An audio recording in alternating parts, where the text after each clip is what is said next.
Welcome back to Forge College, everyone. I am so pumped to be with you today. So, if you are with us for our last session, Estimating Resource Management for Deployments, you remember we figured out how to measure the sheer weight of our smart contracts. But measuring is really only half the battle, right?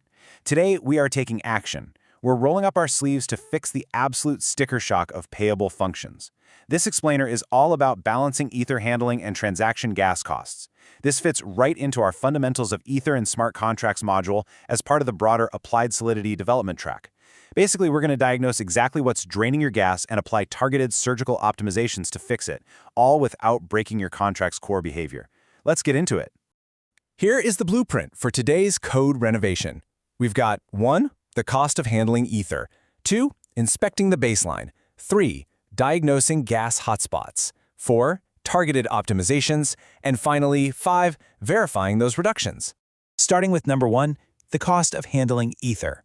Let's talk about the reality of on-chain gas costs. Look, if you write smart contracts, you already know deploying logic to a public blockchain is a totally unique beast. You literally pay a network fee, gas, for every single computation.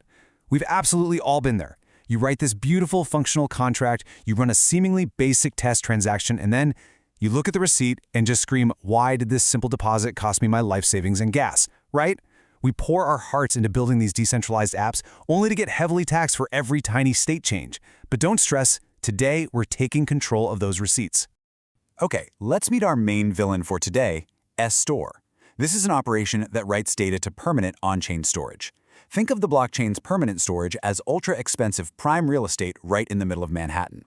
Because every single node in the entire network has to record this persistent state change, it is incredibly expensive. We're talking tens of thousands of gas per write. These are the high-maintenance divas of your smart contract, and we absolutely have to manage them better. Moving to Section 2, Inspecting the Baseline Contract.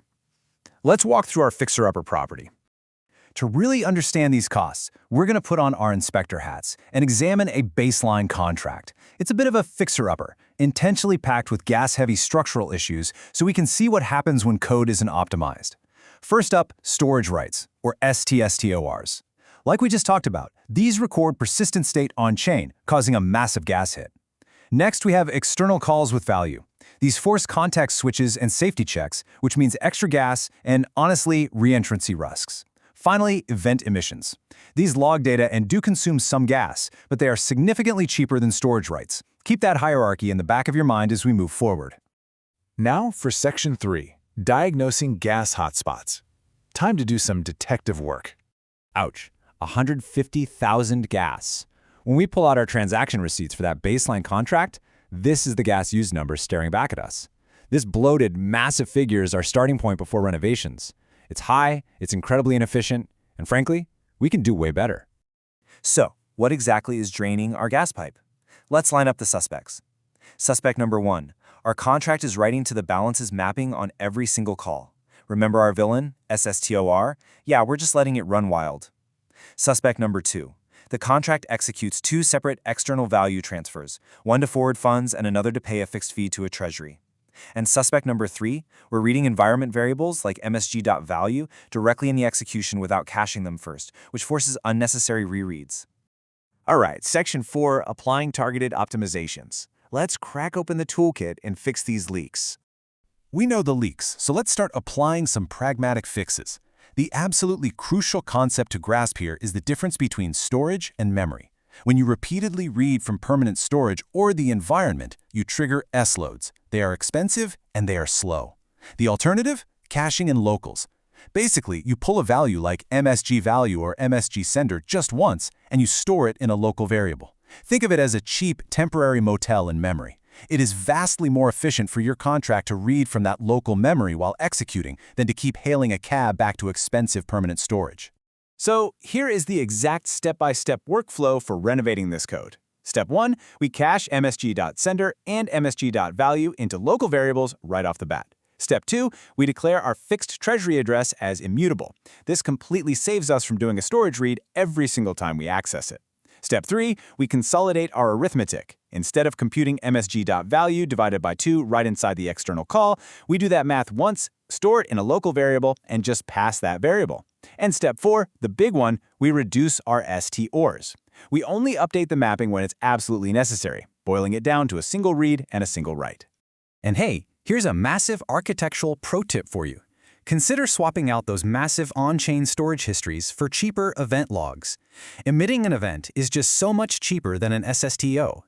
If your dApp doesn't strictly need that data available on-chain for other contracts to interact with, just emit an event. Let your off-chain indexing service read the logs.